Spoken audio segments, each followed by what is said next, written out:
This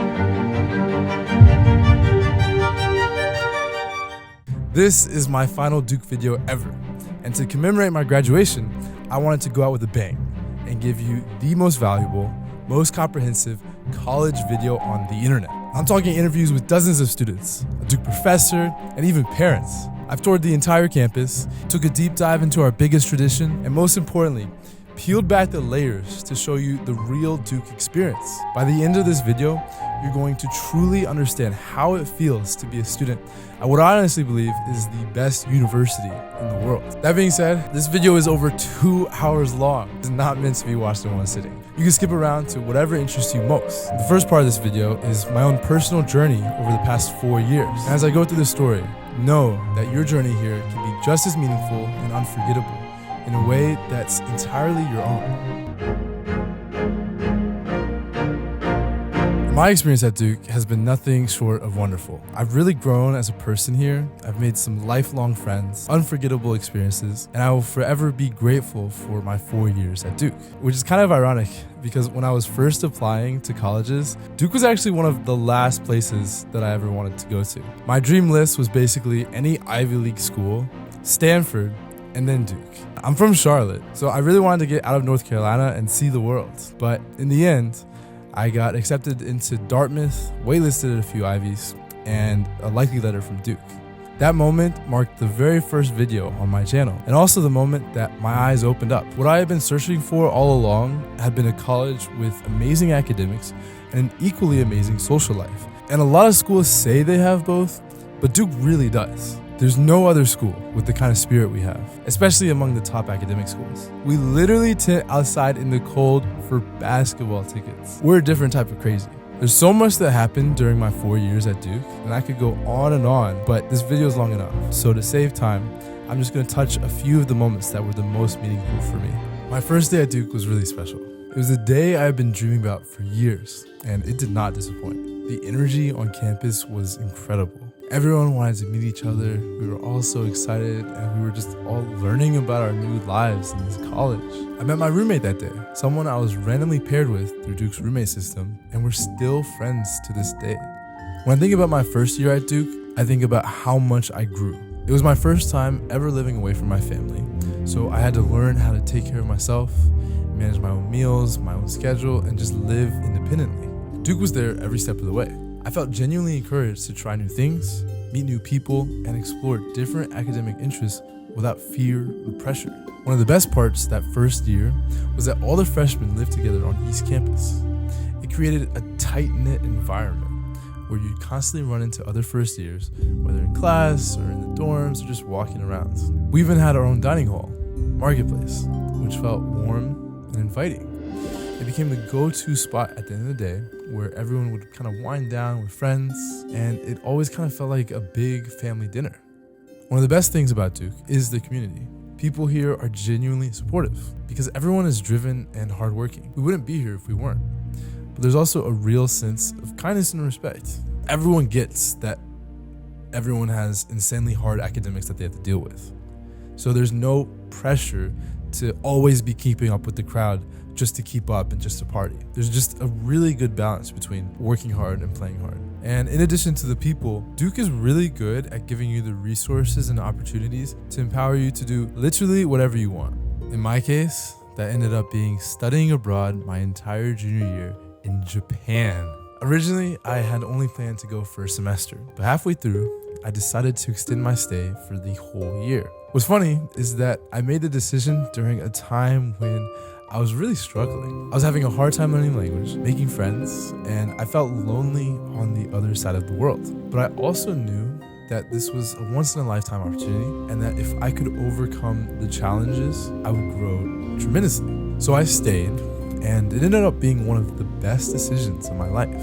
I couldn't be more grateful to Duke for giving me the opportunity of a lifetime. Since I'm on financial aid, they helped cover a large part of my study abroad trip and offered so many resources to make sure I would succeed. More than 50% of Duke students actually end up studying abroad. Duke wants us to go out and have these life-changing experiences. It's just one more reason why Duke is such an incredible place. But probably what I'm most grateful for here at Duke is that this is the place where my YouTube career started. Over the past 4 years, YouTube has become such a meaningful part of my life, and it wouldn't have been possible without being here. My second ever video was Move-In Day, and from that moment on, it's been a relentless grind, documenting my college experience and sharing it with the world. I'm really proud that I've been able to stick with it so consistently over the past 4 years, especially because I haven't seen the results that I've necessarily been going for.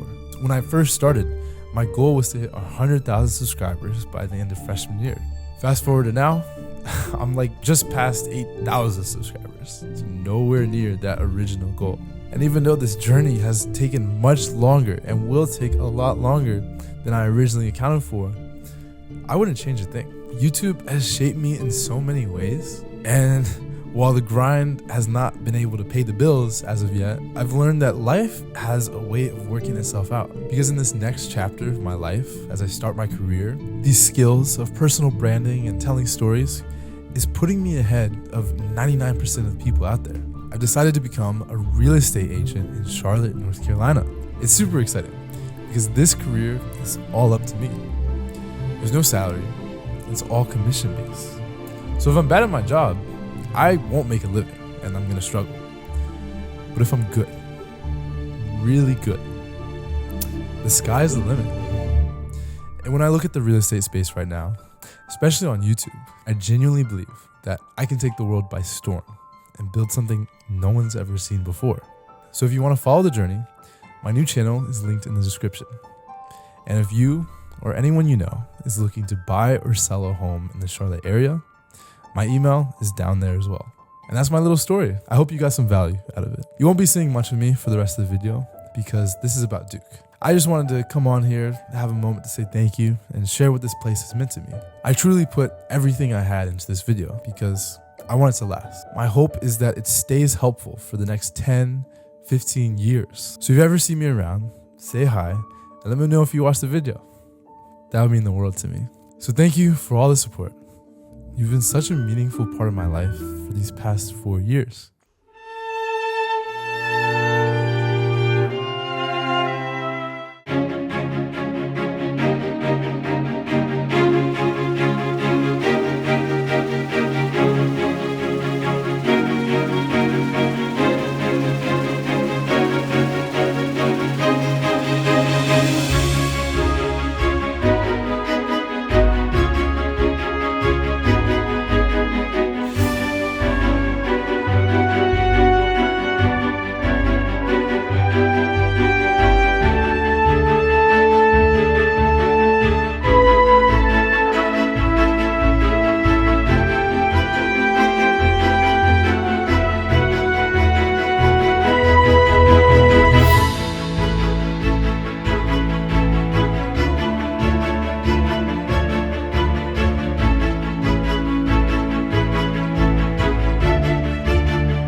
Oh, maybe we're all here. You do Stairmaster?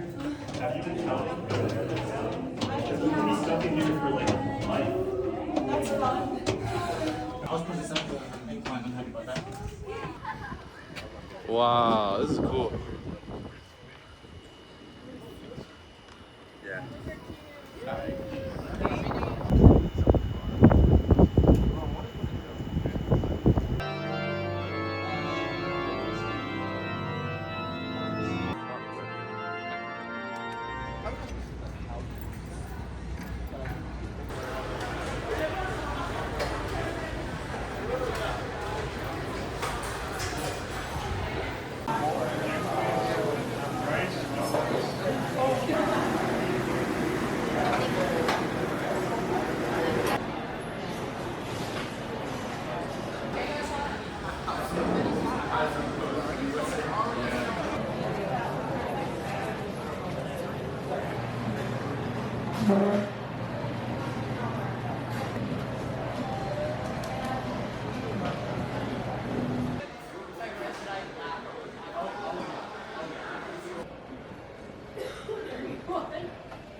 Let's split. Can split.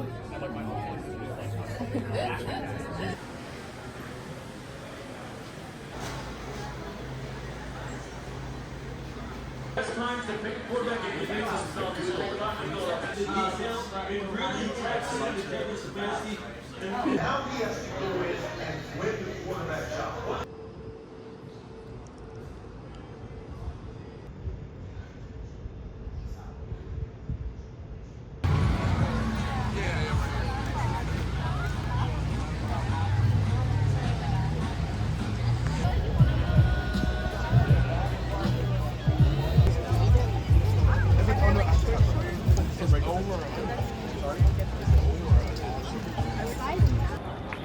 Like, it was definitely easier than some of them.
myself dreaming.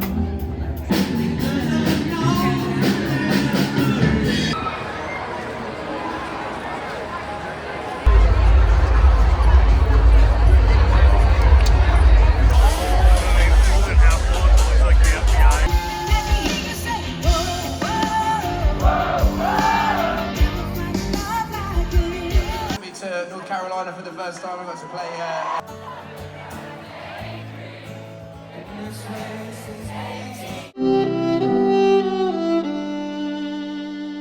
The food at Woo is pretty amazing. It's not like your typical college, dining setup where it's like all you can eat, and the all you can eat is kind of meh. We have chicken, pasta, pizza, everything you can want, like barbecue, Korean, Indian. It's actually crazy. It doesn't feel like a mall food court. It doesn't feel super commercial. Like you go in, and it just feels honestly like one of those third spaces that you hear about. Like that's not home or studying. It's a lot of fun. You can hang out with your friends, and there's usually big groups of people talking and eating, so it's a good vibe. You go to all these other schools, UNC, NC State, any other school in the state, the country, Duke food is wow. I visited campuses all around the country.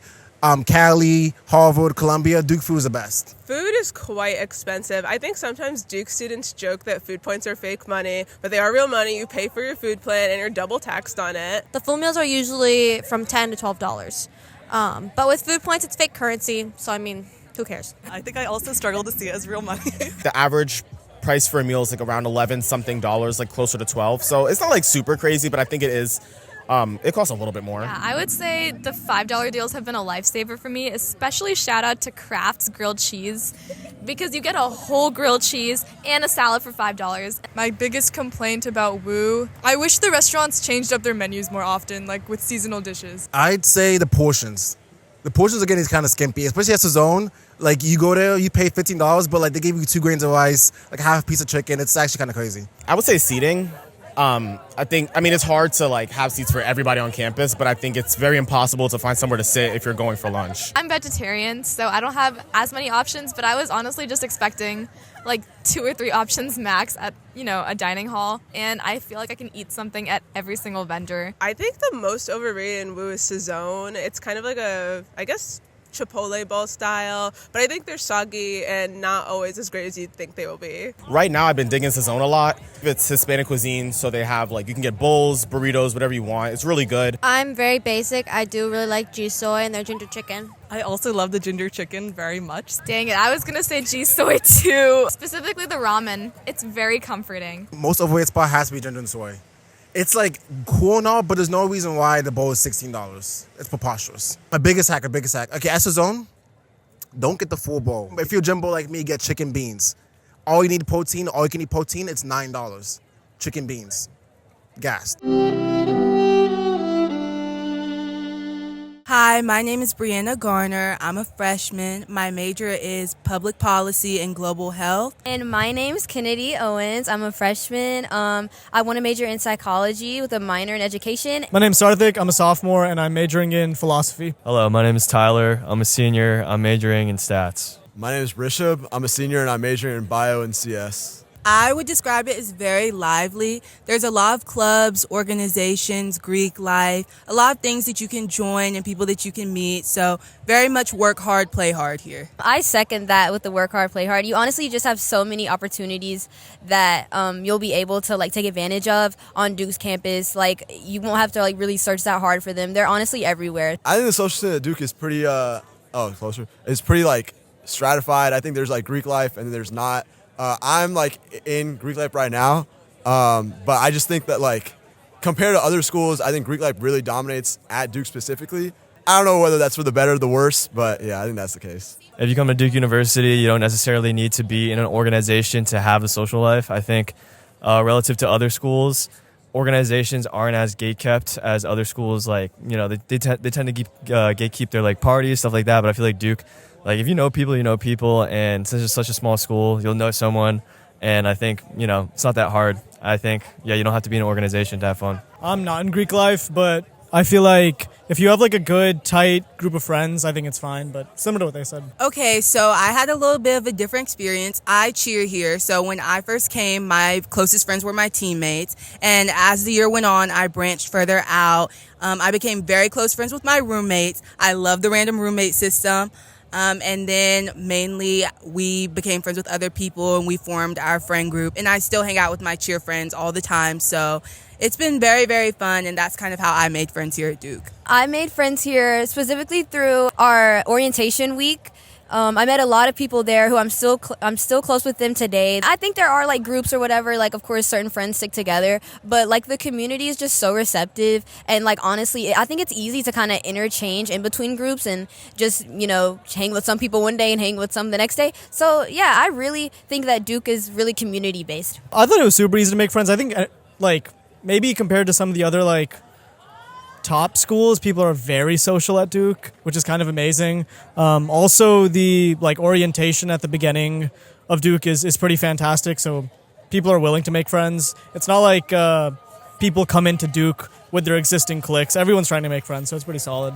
Yeah, I think it was pretty easy freshman year. I think Duke does a really great job of separating freshmen from the rest of the grades with East and West Campus. And I think that just builds an environment where you're like really outgoing, really friendly, and you know people are also in the same position as you, trying to like, you know, make their friend groups, find their people, stuff like that. But to find like the close friends, I think in any situation you have to put in the work. I became close with this guy right here. He's the boy, Rishabh. Even though we were in like the same fraternity and stuff, we weren't like that close in the beginning, but I think like the past 2 years we've been pretty close, and you know, he's the guy. Your close friends, even who you consider your close friends freshman year, they're going to change from your freshman year to your senior year. So it's just important that you're always open to meeting new people and like talking about different things, getting new interests. You really realize that you can have fun in many, many different ways. I am not the biggest fan of the separation between East and West Campus. I will say it does help freshmen be closer together. You're always going to be surrounded by other freshmen, people you know, so you see a lot of recurring faces. It just can be hard with literally everything else because everything else is on West Campus. But it's a give and take thing. Yeah, I definitely second that.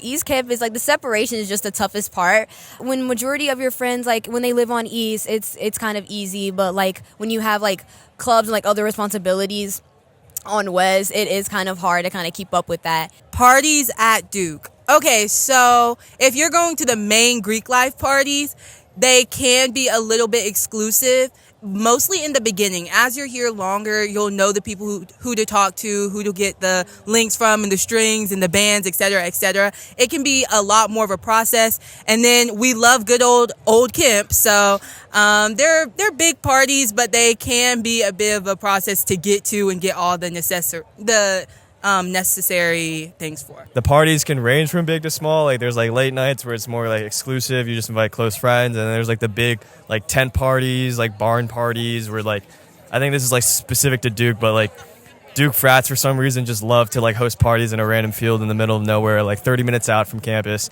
where you could possibly be stranded for like 4 hours. But that's just like the vibe. I think door or whatever you would call it is not as strict as people see him. I think it's just like people just want to have fun. At least for me, I don't really care. Like if I'd like see you and you want to go in and you don't have a band or whatever, you could get in. I don't really care. And I agree. I also think like I agree. Like the whole barn party thing is kind of crazy. I think it's very, very different from other schools, and it's low key a little like I don't know. It's just like it's a little weird. But there's also a lot of like just people hanging out in dorms like with their close friends. Like obviously those are going to be like smaller in nature, but it's still like very, very common. I feel like for Fridays and Saturdays, like stuff isn't going on or people don't want to go to like a Greek life party to just invite a couple friends over in the dorm and just like drink or not even like just hang out, do whatever. Yeah, so it's common for people to go out during the week, especially first semester. We have Wednesday night shooters, Thursday night divines. So those are the two main things during the week. And then once frats really get going, they have a lot of things that happen during the week as well. And then we have Saturday, usually darties and shooters and different things like that. So week and weekend, there's always something to do really past Wednesday.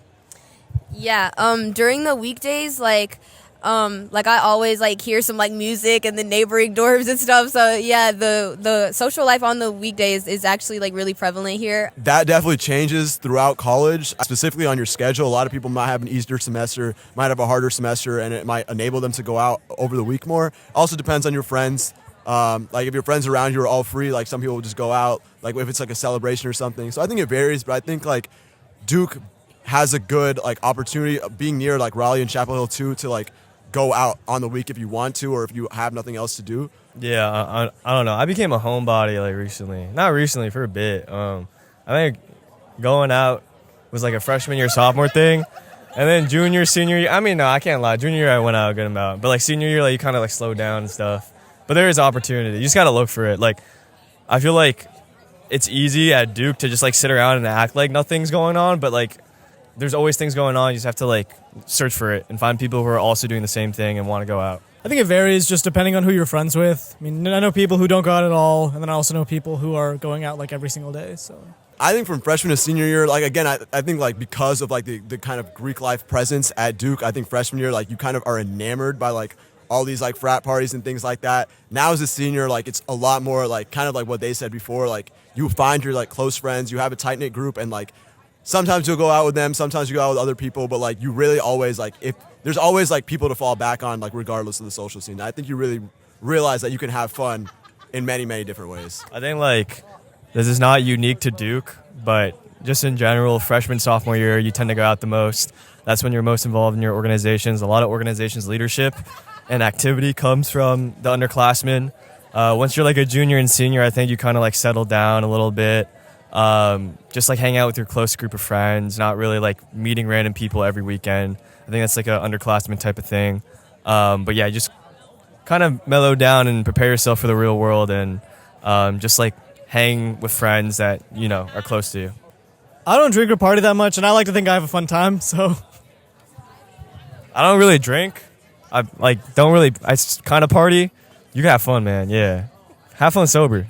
Yeah, no, I feel like it's very, very possible to have fun sober. Again, I think it's mainly the people you surround yourselves with, and just putting yourself like in a comfortable environment is the most important thing. I've been to all of them except for the Incarnate Word game because I had a final. But I definitely think it's a huge part of the culture here. Even when we play like teams that aren't very good in like ACC and stuff, a lot of people come out, and it's definitely crazy. Cameron crazies.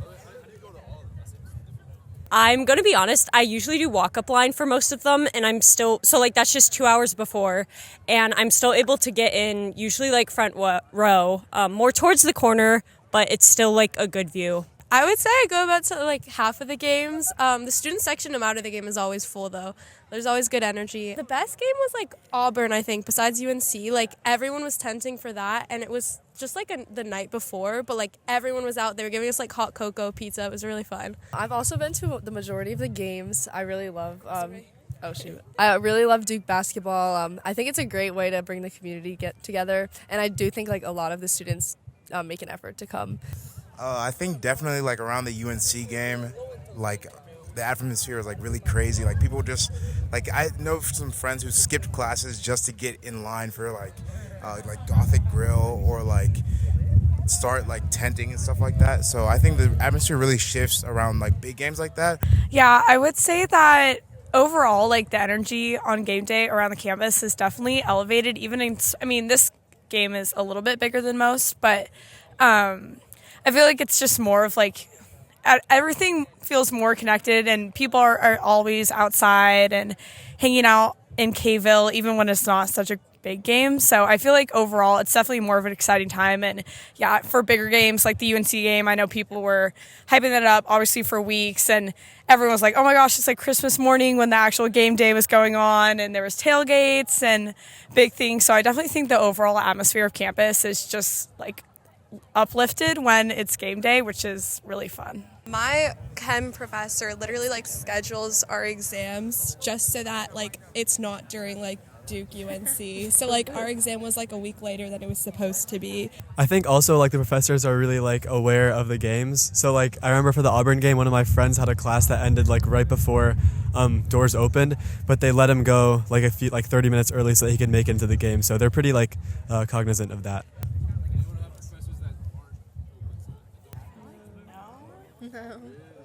feel like a lot of people will go to Craft, which is like, it's in Woo, and it's just like a really hype place, and it's a fun place to watch the game. And like people have like small watch parties with their friends, but a lot of people will go to like Craft, Gothic.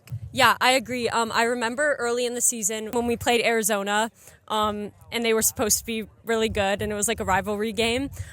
It was really hype in Craft, and it was a really good atmosphere. So I would say for the big games that are away, definitely Craft and Gothic are main areas, and then some of the like common room, there's definitely watch parties. I would definitely say they feel the most celebrity-like out of anyone on campus or any of the athletes. No hate to the other sports, but it's definitely a big thing when you see a basketball player, like, especially as a freshman and on East Campus. If you see them around, which you rarely do, it's a whole sighting. Like, I was in the dorm the other day, and 3 of them came in, and everyone was kind of shocked to see them standing in an actual dorm and not just, like, around K-ville.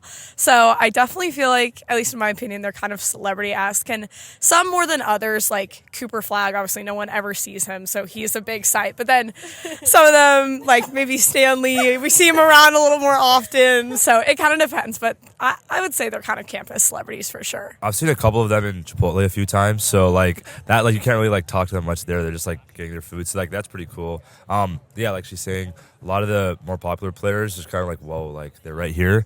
And like sometimes you just like see them like going to class and stuff. Like the other day I saw Tyrese Proctor like right after his injury, and like he was walking fine. So I was like, oh, I'm telling my friends like, oh, he's walking perfectly fine. Like he's not that injured, he'll be fine. So like that's like kind of like you can break news a little bit. So yeah, that's like a pretty cool aspect of going to the same school as them.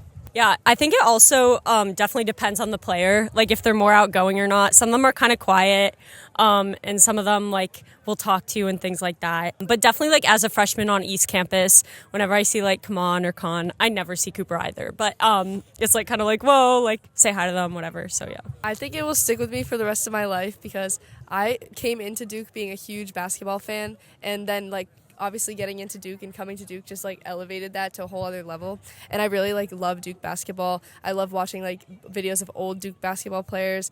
And I definitely think for the rest of my life, I'm going to have like a family like that's going to grow up watching Duke basketball. I'm going to tell everybody about Duke basketball. I just love Duke basketball. So yes, I think it will follow me. I think it will follow me for the rest of my life. I also think it kind of helps that they all end up doing really well in the NBA, like majority of them. So it's like really easy to follow them in like college basketball and in the NBA. Like Tatum and Zion and all the fun players are really fun to watch in the NBA. I definitely agree. The Cameron environment definitely feels different. I've been in a lot of like basketball arenas, and it's a lot smaller and like more intimate, and the student section is amazing. And like one of the parts I love is I see a lot of like parents and grandparents bringing like their children and grandchildren to games. So I hope to do that in the future, and definitely will be following Duke basketball for the rest of my life. My name is Stanley. I'm a senior here at Duke. I study computer science, bioinformatics, and English, and I'm a center/power forward for the basketball team. It was harder at first than it was later on. I think all the support systems in high school are very different than those in college, being that in college you kind of have to create your own. So my time demands have been interesting. There have been times where I haven't been able to go to class because we've been traveling or it's at the same time as practice. So I just have to work a lot with my professors and TAs and find alternate times to both learn the content as well as to do well in projects and exams. Most people are pretty accommodating. Some people don't really understand the workload from basketball or the time constraints given by it. So like when practice times are, when everything like that is. But I'd say for the most part, most people are accommodating.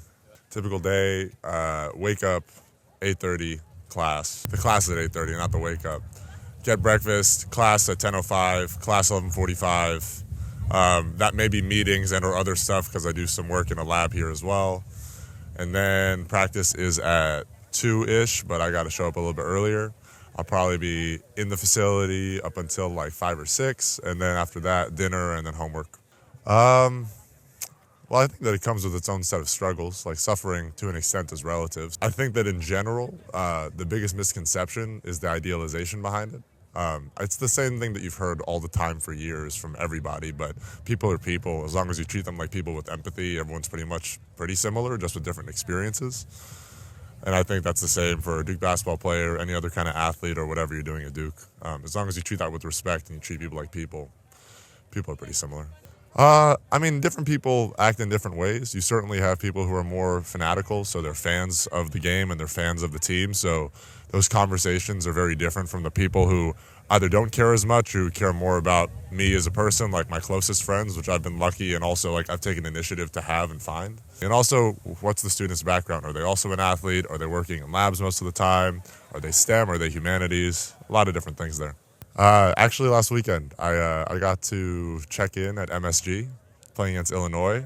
I was born in New York. My dad's from New York, so for me, that was huge. It's a different role. I mean, most of your time is spent making other guys better, and I don't think I understood that at first fully, but I learned to grow into that role and do as well as the job as I could in that role. It's not focused on your development necessarily. It's focused on the development of others, and if you get the pride and you get the excitement and the joy from seeing the collective success. And so you learn to be very unselfish in that team setting. You have to simulate other players and scout team. You have to, in drills, give certain looks for guys to understand what they need to do in a game and to build that muscle memory. It's a very different role. The crazies are, I mean, it's crazy to have fans like that. To 1/10, so for obviously the UNC game, but even for games like this where granted it's nice weather, you see a lot of people out here in Kville. I've been in a couple of cool arena settings during away games, but again, it's Duke playing at the away game, so that also raises the level of those arenas, but I've never seen a place like Cameron, especially with the consistency and the level of intensity. It's sick. It's awesome. Before we dive in, I just want to quickly introduce Tinsing because a lot of people don't know how crazy we are about our most iconic tradition. Every year, hundreds of students camp out in freezing weather for weeks just to get seats for the UNC game. It's such a big deal here that most years you have to pass a tinting test just to qualify for the opportunity. And trust me, most people don't even pass. When the questions include things like what color dress the player's prom date wore, you know only the most diehard fans are getting in. So I went out and interviewed those students. My name is Erica Pietrzak. I'm a senior, and I was the captain for DOS Boot. Hi, my name is Shafi, and I'm a senior. I'm Terry. I'm a freshman. I was also DOS Boot. Hi, my name is Maya. I'm a senior, and I was in Con on the Cobb. My name is Miles. I'm also a senior, and I was also in DOS Boot. I personally didn't really know anything about tenting until I got here, but as soon as I started going to basketball games, I knew I had to do it.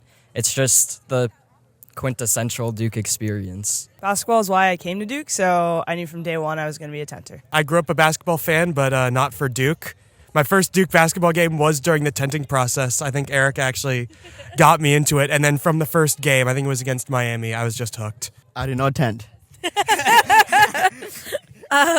My mom actually started tenting here back in the 80s, and so this was always like a big thing in my family.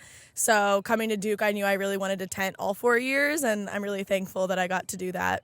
For DOS Boot, we're actually the oldest tent in Kville, so we've been here since 2014. So it's a little bit weird for us. We kind of go through a selection process with looking at both like who our friends are and things like that, but also just people that are interested in Duke basketball. So like Terry was in my economics class, and I saw him at a bunch of football games. And I really wanted to bring in some people that weren't seniors so we can continue the legacy. So just making sure that we can continue DOS Boot year to year. For our tent, I've tented with the same people since I was a freshman with like some subs in and out, but we're just a group of friends that all love basketball and love each other. I think it's easy. I think everyone should do it. Yeah, this year was a fairly easy process. P-checks is always a bit of a nightmare just trying to get around, but besides that, it's fun, you know? Oh gosh, okay. I'm not the expert on this. P-checks is an event around halfway through tenting where everyone has to be there for 3 out of 5 checks. It'll go until like 2 a.m. They bring in a concert. They bring in a bunch of food trucks. It's pretty fun, but Kville gets pretty wild. I heard in years past, we've had up to like a dozen people EMS'd. Someone correct me on that. But this year was only like 4. It was pretty tame, comparatively. The test is really the only hard part. I think once you like pass the test, then it's pretty easy and fun. You know, it kind of sucks to be out here some nights when it's cold, but you get really, really close to people and you like bond with them a lot. So it's definitely worth it. You take a lot of naps during the day. Most of the time that we're here, like yesterday, I was out here for like 4 hours and Miles was helping me code for 3 of those 4 hours. So you just you got to make it work, but it's definitely a little bit of a challenge sometimes because you just want to spend time with your friends when you're in K-ville. But if you really lock in for those few weeks, it's totally worth it. I feel like number one, shout out caffeine for getting me through tenting. Surprised there's shockingly good Wi-Fi in K-ville is the answer, and readings. Just do your schoolwork here, or pretend you're going to do your schoolwork here like I do, and then panic last minute. Yeah. I think the key is a good sleep mask, some earplugs, and then just kind of don't do homework now. Make up all your grades like later in the semester. That's what I've done every year. Yeah, we know the Duke motto, work hard, play hard. I think that's kind of very central to the K-ville experience. Well, okay, so when we were setting up our tent this year, it was very, very cold, like below freezing. And so the ground was frozen solid. And I guess no one thought to bring a hammer. So we found some frozen bananas.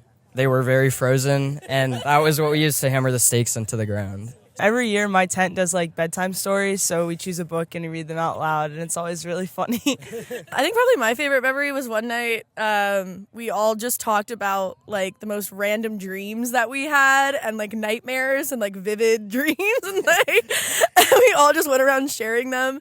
And we didn't realize how loud we were being because then somebody like 4 tents away texted us and was like, is that you guys talking about this? It definitely brought me closer to them. I think as a captain, it's a little bit weird because you have to like bother people about their availability and like make schedules that they might not like and like put people at night when they don't want to be there. So it's a little bit challenging, but I think like that's really the only like downside to it. Other than that, like I get to spend so much time with these guys and I love spending them time out here. I think it's definitely like you get really, really close and you get to see people that you wouldn't really get to see otherwise. And I think that's a really great part of it. Yeah, being the only like freshman or sophomore in Das Boot, like being around so many like juniors and seniors, I learned like a lot. These people have become like quasi mentors to me. I think they've stopped like 3 or 4 stupid decisions I want to make at least. Yeah, I think there's definitely some tension like early on, but once like you build a mutual respect for each other and like acknowledge how much love you have for the game, it's really easy to just get really close with your people. Yeah, I would say this year it was a little bit anticlimactic. It was just not a very stressful game, I might say, but every game, I think it feels like electric. It's just the best experience you can have at Duke. I don't think I should say what happened in line on the internet. So I'm going to pass this one. Yeah, I think it's totally worth it. I think that no matter what the score of the game is, it's definitely worth it. You know, we've been here for losses. We've been here for wins. We had a blowout this year. And I think that no matter what happens, you just get to be around your friends and scream and act a fool. And that's what it's about. And afterwards, I mean, the bench burning too, like just seeing everybody come out of Cameron, like sprinting across the quad to get over there. It's like, there isn't anything else like it, I think, anywhere else. Double sock. If it's cold, wear multiple socks. And if you don't think it's cold, bring extra socks anyways. It gets really, really cold. Number 1, study for that test. Like, it is hard. And number 2, don't expect that you're going to do work in K-ville. You can try. You're not going to be that productive. It's okay. Bring your pillow. My freshman year, I slept on a sweatshirt for 6 weeks, and that was really stupid. So just bring a pillow. Yeah, the sooner you start over-preparing, the better. Like, even if you don't think it's going to be cold, probably wear 2 pairs of pants. Thanks. What's up? My name is Andrew. I'm a senior here at Duke, econ major. Hi, I'm Benji. I'm also a senior, political science major. We were tent for the Master Chefs. We were tenting for 3 weeks, black tenting. Yeah, it was a great time. I could say I've been tenting for 4 years here, so naturally I was going to tent my senior year, and of course with the great team we have, was definitely going to be out here for Cooper Flag and all the great guys. But I've wanted to tent ever since I knew I was coming to Duke. Freshman year, the test was hard, but you get used to it, and we've had some good success. This is my second time tenting, first time black tenting, so yeah, I was just like finish my Duke basketball watching experience on a strong note. Yeah, so if you don't know, 10 groups have 12 people in them, so sometimes it can be hard to find 12 people that get along. But I think this year we've over the years perfected. Like we've had 4 different varieties, and I think we really came together this year with groups of people who have already tented before. So it was pretty seamless. But I know like freshman year can definitely be harder, and you have some amalgamations of different friend groups that might not work out so well. the middle of the day scramble when there actually aren't people on shift and you need people on shift, and then you're sitting in class in a no technology class getting like 300 texts about who is where at what time, and you're like, well, I can't help, I'm in a no technology class. Yeah, can't argue with that. When everyone has a Wednesday 10:05 class and you still have to have two people here, just play class roulette with who's got to skip. I think you just make your schedule and you keep to it. You get your Google Calendar and you make sure you plan far in advance. Yeah, scheduling and communication are key. Like if there's going to be a problem, like text about it in advance, be on top of it, looking at your schedule, knowing your shifts the day that you sign up, and then you shouldn't have problems because you sign up for what you can actually do, and you don't sign up if you can't be there. So shouldn't be an issue. Yeah, so most memorable, our tent was named after Duke star men's basketball player, number 13, Cam Sheffield, and he came the last week with his girlfriend, the last week of tenting, brought us pizza, brought us brownies, just talked to us for a while. And then we saw him after the game, and he remembered us and took a picture with us after we crushed Carolina. If I can add to that, every game the social media team chooses a few fans to take pictures with Shire after the game, and our tent was chosen naturally because, look at how epic we are. And it's right next to the press briefing room, so we got to see Hubert Davis dejectedly walking into the briefing after losing by, I don't know, what was it, 19 points. It was pretty funny. I think senior year, when we really kind of mastered the process, definitely closer. You're spending most of your free time here, but if you're not doing it well, like if you're scheduling poorly, I know some people who have lost friendships over their inability to abide by commitments that they make to their tents. During tenting, there has to be some homework going on. I'm not going to lie. Can't not do homework for 3 weeks. Like a day or two can survive, but homework definitely. Watch TV. Just chill with my tent members. Like if there's another person in K-ville, I'm just talking to my friends. Lots of naps. Really just that. I'd say front row definitely lives up to the hype. It always does. They say the market value of these seats is in the tens of thousands of dollars, so you really can't imagine that. After the 3 weeks of work, it's definitely an experience. And this game, it was over after the first 5 minutes, so it was almost crazy. You're sitting there at 6:45 being like, damn, this game's over already. But that's how it was. It's loud in there. It's fun. Just the atmosphere is electric, so just great vibes, and would definitely do it again. Find your group early and then divvy up the responsibilities for the tenting test. All the previous tests are online. They're pretty much principally the same every year. So you know what you're going into, and if you study properly, you'll get a tent, and if you don't, you won't. Sometimes people say it's luck. I think it's more just prior preparation. How much studying does it take? Personally, I think all of us maybe did 4 or 5 hours each, which you're going to spend more time on that than on a midterm, so... Well, they're inefficient studiers, I guess. You're going to spend more time on that on a midterm, so I feel like if you treat it like a midterm, you should do pretty well. Yeah, I would just say take responsibility for yourself. Nobody's going to hate you if you do what you said you were going to do, and just stick by your commitment to your tent and to your group members at the beginning of tenting, and then you'll walk out with closer friends than you came in with. So we were Black Tent M, the greatest tent in all the lands. Our team name was the Millennium Falcon. In honor of Con Knipple, the legend. How long were we out there? 3-4 weeks. And then we weren't out there after some events unfolded that barred us from going to the game.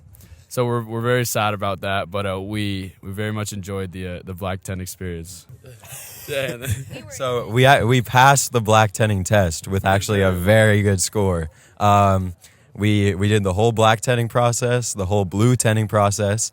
3 days before the game, while we were white tenting, that's when the incident unfolded, and a group member was in Wilson Rec instead of in the tent. You have to be inbounds, which is in K-ville, the entire time, and so for black, blue, and white tenting, those are kind of the levels. Black is the hardest, blue is the middle, white is the easiest, and those dictate how many people you need in K-ville at one time. So we were in white tenting, which means we only needed 2 of our 12 people in K-ville at one time, and one person was there, and the other person had some business to attend to in the rec center, I guess. Was supposed to be there and didn't pull through for the team. We were obviously very sad. We were like, damn, we've been putting in all these weeks of work, sitting outside during the day, sleeping outside during the night in the cold, and it felt like it kind of amounted to nothing for all of us, and so we were pretty bummed about that.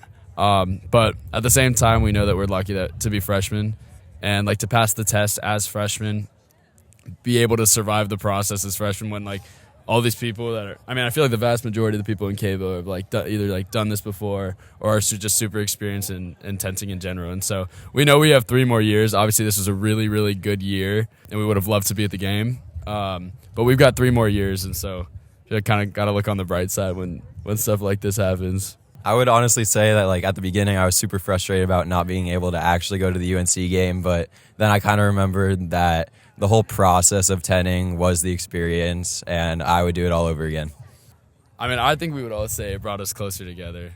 Like just communicating and stuff. We all have each other's location. We're on top of each other to make sure that, there's people in the tent at all times, trying to avoid mishaps. Yeah, I would say it's definitely a fun experience. All of us together right here for the Florida State game, we're all the tenting group, so I would say it's definitely brought us closer as a community, and it was definitely a fun bonding experience. It was definitely a challenge. We had to make a spreadsheet between all of us with all of our commitments and our class schedules. And it's definitely hard to manage. Sometimes you have to make sacrifices to not be at something, to be in Kville. But that's something we were all willing to do for the sake of the tent. And we ended up pulling it off, minus the very end. We all have like different schedules. We all have busy schedules, like stuff having to do with school, stuff not having to do with school. So managing that was a little difficult, but like I feel like we had a pretty good system of like organization and kind of everyone knew where they were supposed to be until they didn't. But I don't know, like I feel like that's a very important part of the tenting process is like being organized with your group, making sure you're in constant communication. Like I feel like we had a good system where like if someone needed to be relieved from the tent, like they had some commitment that they had to make, like there was always someone there that could rush over and like drop whatever they were doing, whether it be something whether it be convenient for them, whether it be inconvenient for them. Like we were all willing to sacrifice for the tent. And I would say it was definitely harder living on East as a freshman, like because we would have to, if we were a sophomore and living right here on West, we could easily go to our dorms right here, but we had to take the bus every single time we wanted to come over to Kville, which added like 20 minutes to our commute. So that definitely was a process trying to figure out bus timing to get over here. But I think we handled it pretty well with our organization. I think coming into it, I was a bit reluctant about how I would be able to survive outdoors, just sleeping in a tent with just a sleeping bag for 4 weeks. But at the end of the day, I feel that I remember more of the fun than the hardships of sleeping in negative degrees. I reflect on like the time we spent in the tent when like people would bring like homemade cookies or have dinner together in the tent or go out to like a seafood boil together, just random things like that I look back on really fondly. It's very wholesome. Absolutely. I think it was kind of a flex, honestly. And it was a really fun experience. As Abby said, like, yeah, I definitely recommend it as freshmen, especially because, like, Duke UNC is just such a storied rivalry that, like, if you can get 4 years out, if you have the chance to get 4 years out of it, like, you should try to get 4 years out of it. We studied hard for the black tent, like, very hard. There's, like, how many guys are on the team? I don't remember exactly how many guys are on the team, but we, like, assigned each person in our tent a different player, memorize all of their stats, stupid background information about them. This dude went through Darren Harris's Instagram, and that ended up being like one of his first Instagram posts ended up being a question on the test that Reed knew. And so I feel like we were very well versed in all of it. And I think we got one of the highest scores of anybody on the test, which is like, for not having done this before, for not really knowing what to study, I feel like that's kind of a flex, like Abby said. We kind of knew each other in small, different groups, and then like one person knew another person from each group, and we formed a group chat and kind of came together and decided this is what we wanted to do as a team. And honestly, at the beginning, like some people didn't know anything about another person, but as we went through the whole process and now like we're all super close, and it's definitely a process that brought us all together as a cohesive unit. What brings us to campus today from out of state, from Colorado, is Reed's birthday. Yeah, Actually, first it's the basketball game that we were able to get tickets for, and it happened to be his birthday. So we were like, we're going to come see you. It's been an amazing experience as a parent to watch your child just be in an environment where he's making long-lasting relationships and thriving. I've got to tell you, we were invested in the tenting. We'd get updates. I think Kelly was more, just say it, pissed off when they lost their spot.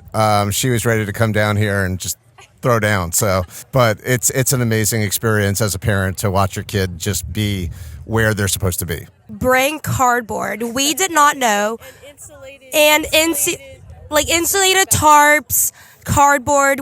The day of setup, we were the only group without cardboard, so we were just standing there. So we all had to go to Home Depot and go dumpster diving. So definitely bring cardboard with you. I would also recommend investing in like a heated jacket. There's a ton on Amazon. Saved me. Genuinely saved me. Don't get the flu while you're in the tent. That sucks because you're in very close quarters. I may or may not have gotten the flu and given it to like 4 people in the tent. So don't do that. I would just say stay in bounds. Make sure you know the rules and where you are and are not allowed to go. Yeah, don't slack. It's gonna be hard, but you'll get through it.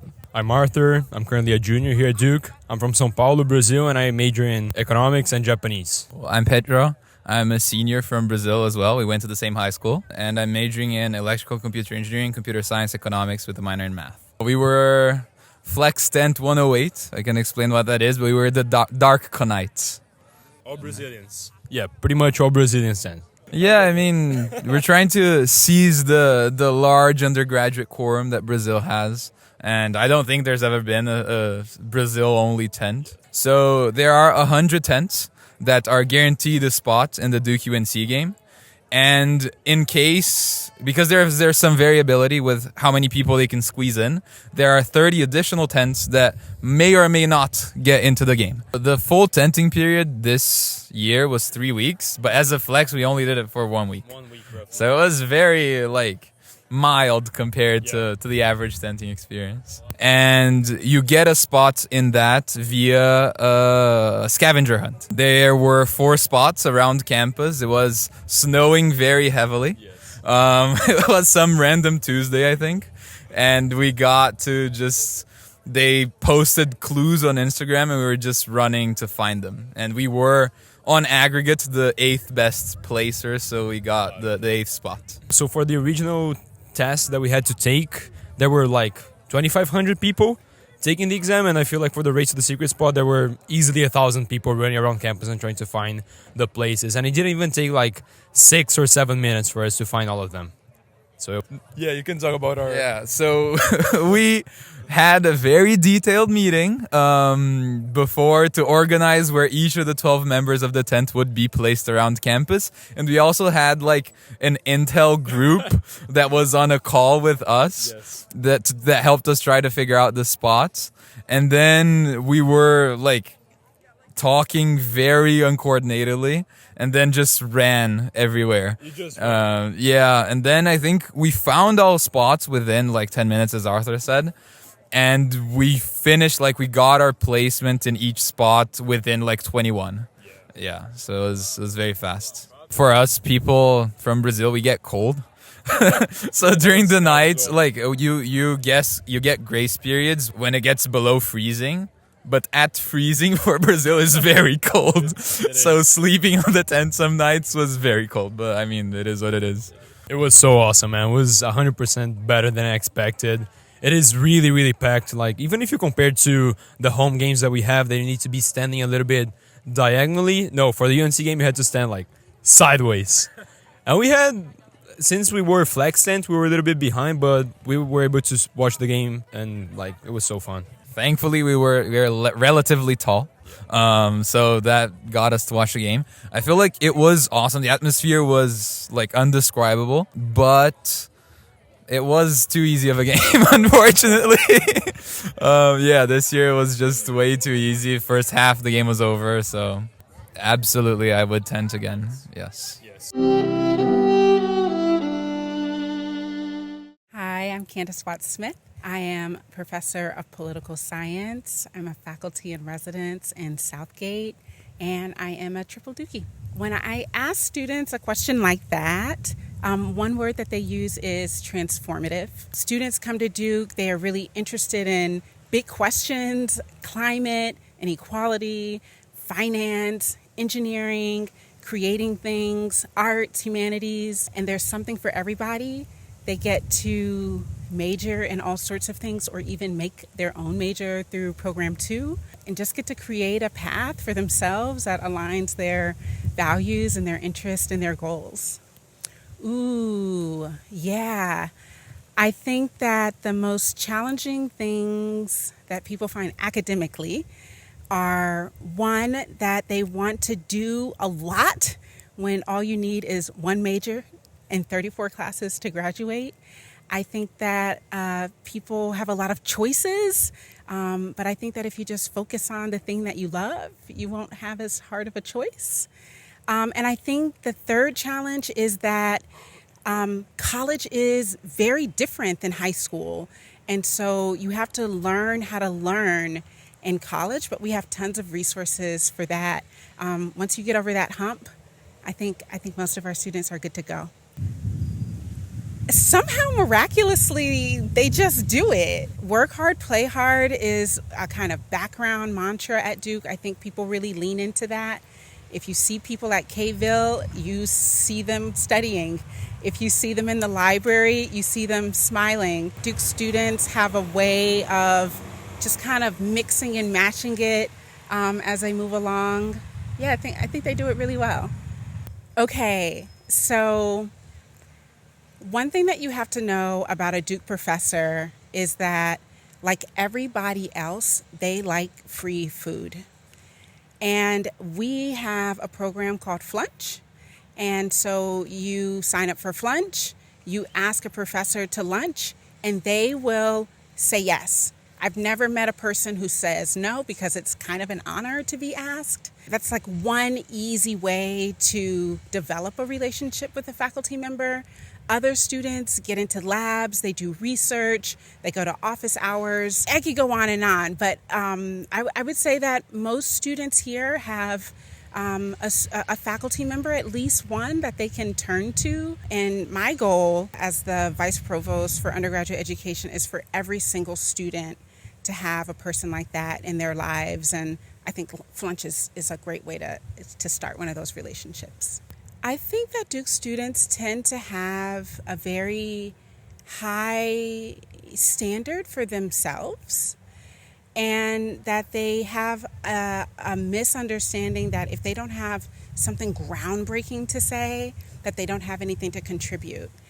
The fact of the matter is that nearly every faculty member here, they want to hear from students. They want to hear your insights. They want your contributions in class, outside of class. So I guess I would say the one misconception is that that maybe people think, oh, you're a professor, I don't have anything to contribute. And I think that every professor here would say that students do have something to contribute. We're always learning. We're always looking to hear from students. And so it's an opportunity for you to contribute to the knowledge that we make as researchers. One thing I would love to see more students take advantage of is our learning consultants. When you're in high school, you have kind of like a very set schedule. You wake up at the same time of day, you go to the same activities, you eat lunch with the same people, all over and over again. It's kind of set for you. When you come to college, when you come to Duke, you get to set that for yourself. And so sometimes people have a little bit of hard time kind of managing their energy and their time. And so we have learning consultants at the Academic Resource Center to help you maximize your energy. What time do you like to get up? When do you work best? Why are you procrastinating? There are folks to help you get over those humps so that you can, lock in at the level that you're going to need to at Duke. One thing I can say about Duke and the folks who work at Duke is that we are always collecting data about students, about where they're at, about what they need, about where they're coming from. Every class is different than the previous class. And so the changes that we make are always going to almost kind of be bespoke to the groups that come in. We want students to thrive, and what that means is that we have to meet them where they are. So we try to make evidence-based decisions about how to pivot, how to create new things, how to sunset, to make sure that students have what they need. Jonathan Rosenzweig. I'm Becca Rosenzweig. I'm a senior. I'm from New York City. I'm majoring in public policy and double minoring in French and gender, sexuality, and feminist studies. I like to believe that we instill values such as hard work, always doing the right thing, having a passion for something and pursuing that passion. And I like to think from the very outset, from when she was even just in the womb, that Duke basketball was a big part of the value system that we created. It's all true. Becca was always a strong student. But in addition to being a strong student, she was always extremely well-rounded. She was very involved. She had a number of strengths, including leadership capabilities. And it always seemed to me that she was a perfect fit for Duke, because Duke looks for that student that not only is strong academically, but thinks beyond the academics and into the broader universe of opportunities. And Becca was always so involved in so many things extracurricularly and so successful with that, particularly on the leadership front, that I always felt that she would fit in well with the Duke experience. Becca really dominated the application process. We were there to help, to provide advice, to review when she was ready for us to review. But we took the cues from her. She really felt strongly about what she wanted to say in the applications. And we didn't want to be disruptive to that voice. So we took the cues from her, but we tried to be there to be helpful. I think it takes the right kid. So you have to have a lot of faith in your child to be able to take that step back. But you also have to know that the child is looking to get something for themselves, to achieve something for themselves. And if you over-insert yourself into the process, it no longer becomes their application. It becomes your application. And so to us, it was important that she feel like she owned it, that she feel like she was being able to say what she wanted to say. We wanted to be able to help, but we wanted to be able to help when she felt comfortable with it. No, he's not lying. I definitely felt that way. I was very particular about what kind of school I wanted to look at, what kind of school I didn't want.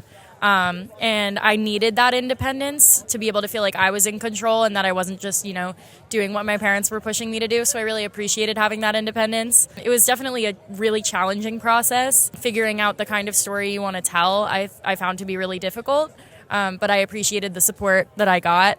And I'm glad my parents were there to help me through it. I think the most important attributes were Becca's stick-to-itiveness and understanding that she needed to adapt. Little things like, for example, you get a report back, a paper back, or you get a test back, and it may not be exactly what you were hoping for in terms of result, but understanding that that is an education opportunity to learn what the teacher wants and how to adapt and to do it better the next time. These are little skills that made her academically very strong. She was willing to learn about herself and learn how to be a better student throughout her experience in high school.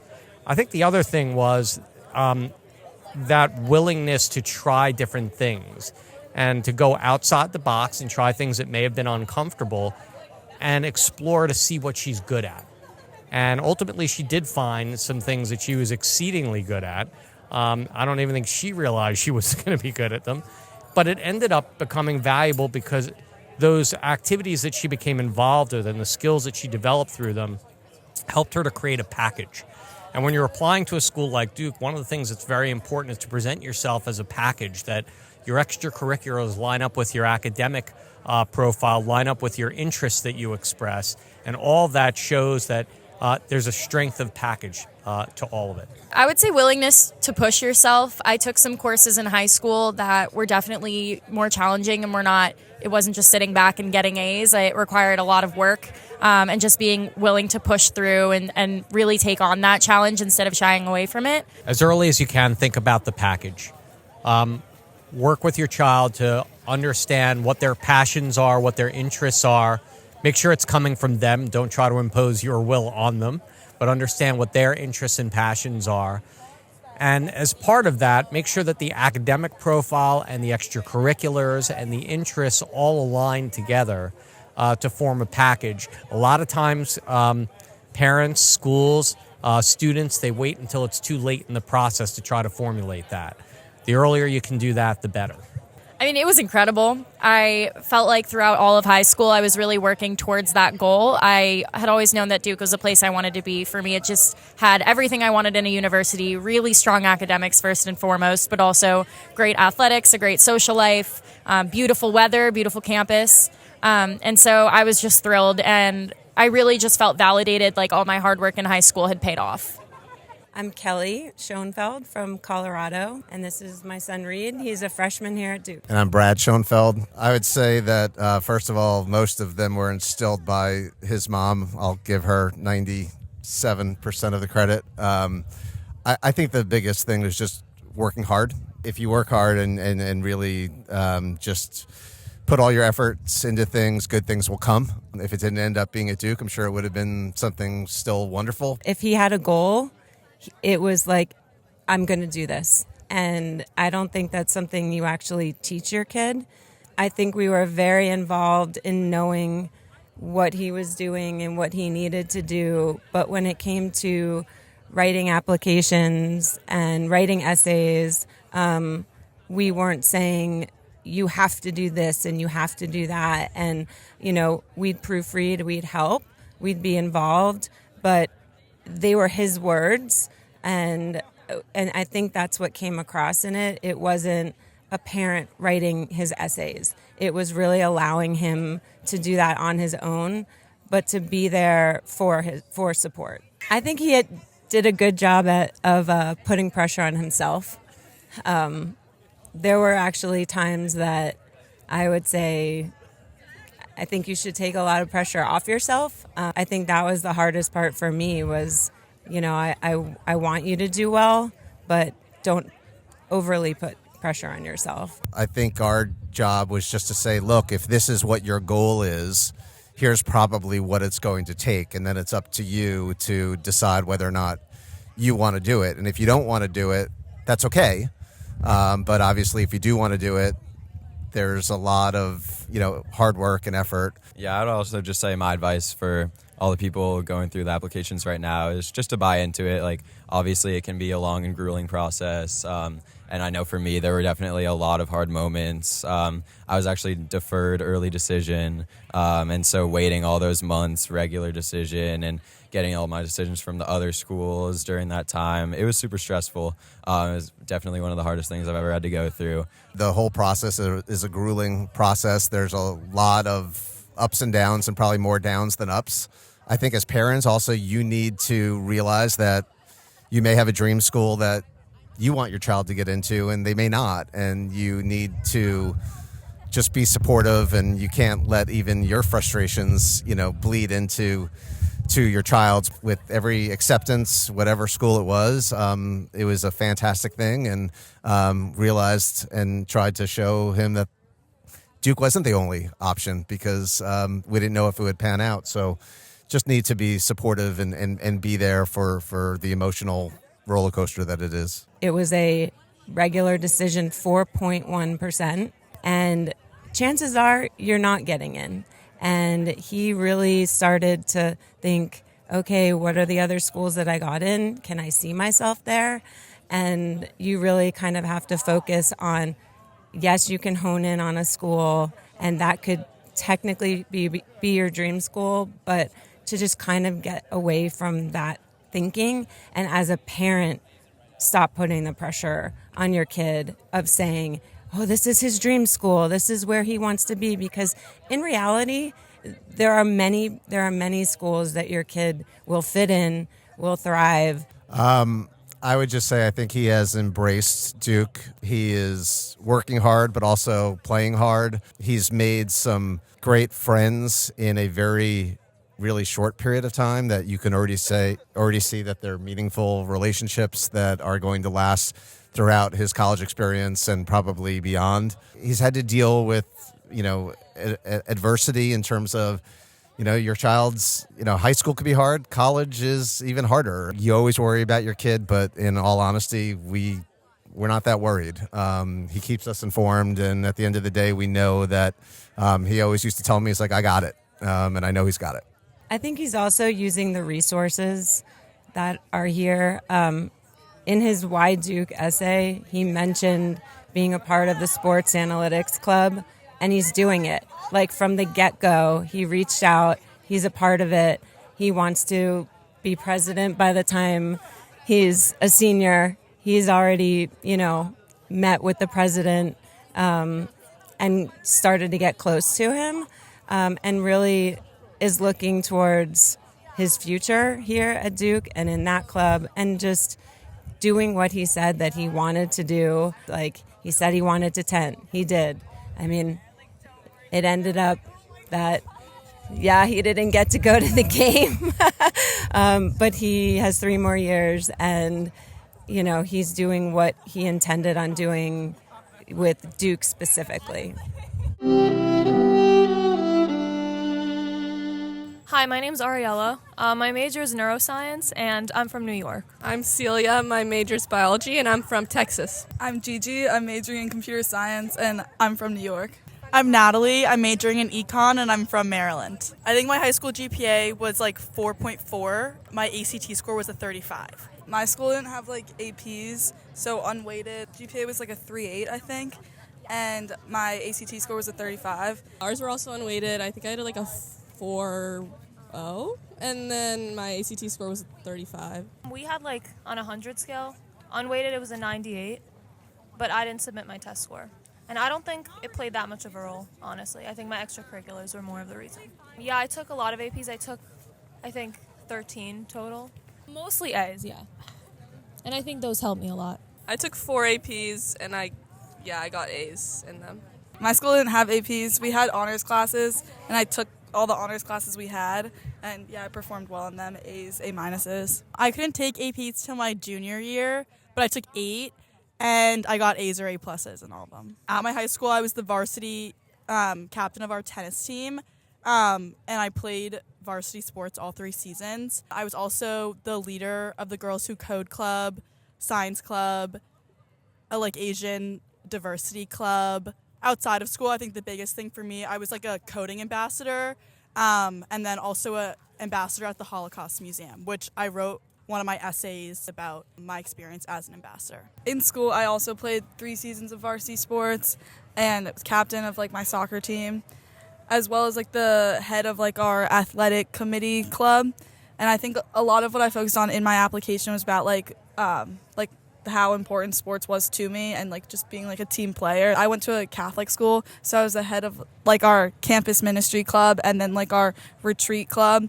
So also my spiritual journey throughout high school was a big thing I talked about in my application. Yeah, I did 3 seasons of sports all 4 years, and then I did I did a lot with sustainability at my school.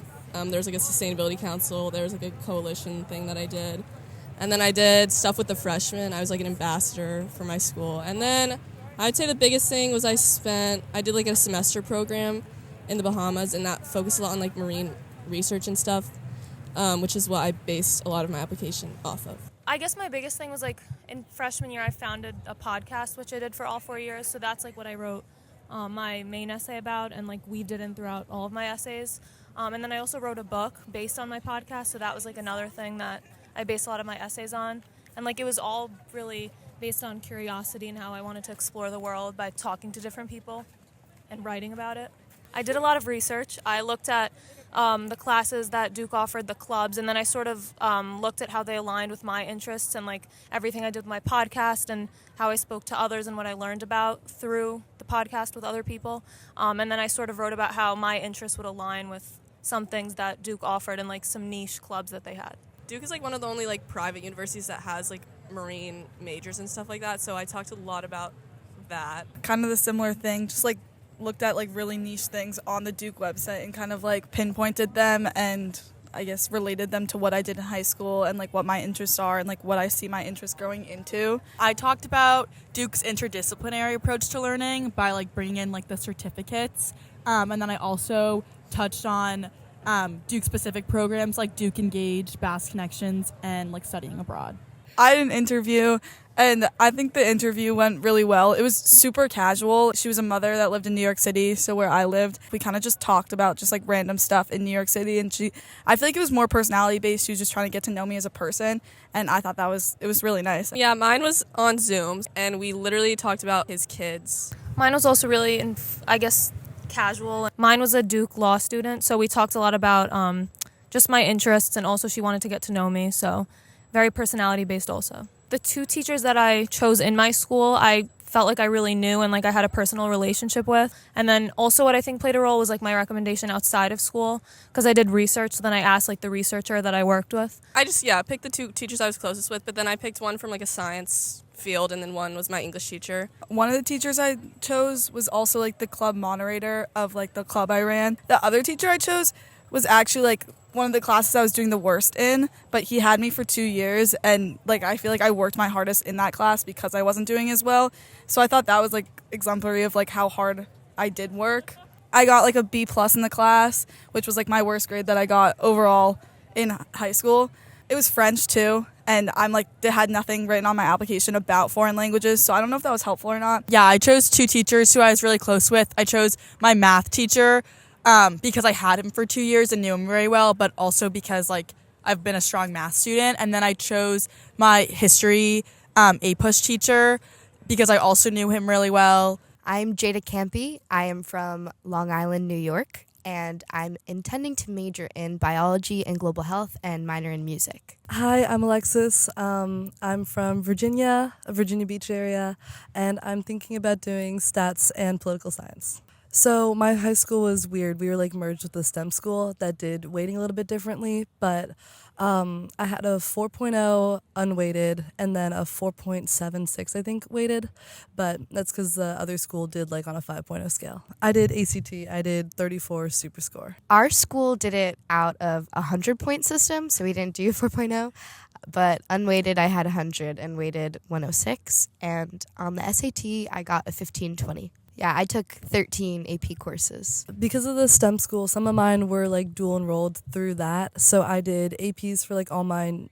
We did like 8 classes, and I would do half of them at the STEM school and then the other half APs. So like 10 APs, and then the other ones were like dual enrolled at another college. I founded the pre-medical club at my high school, so I was president of that.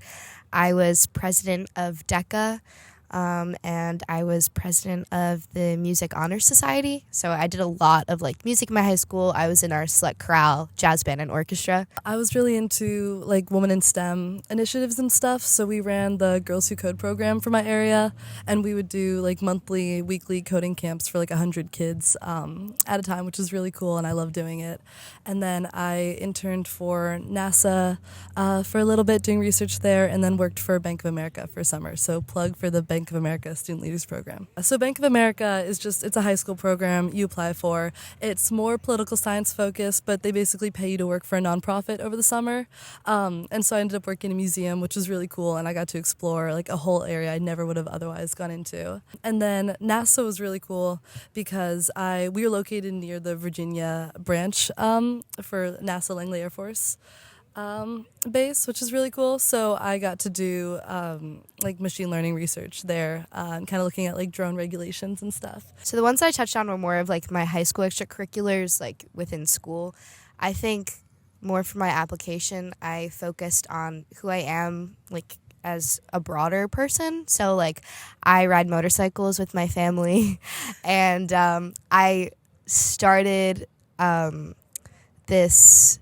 Basically, like, we had a bunch of powerful women come speak at a big ceremony for my whole town, and it was this whole, like, women's empowerment festival for Women's History Month. So I kind of just tied in setting all of that up with the fact that, like, I grew up riding motorcycles, and the fact that I want to be an orthopedic surgeon, which is a heavily male-dominated field, and kind of just like tied everything together into the person I am and just really tried to showcase my values. I'm also like the type of person that loves to do community service.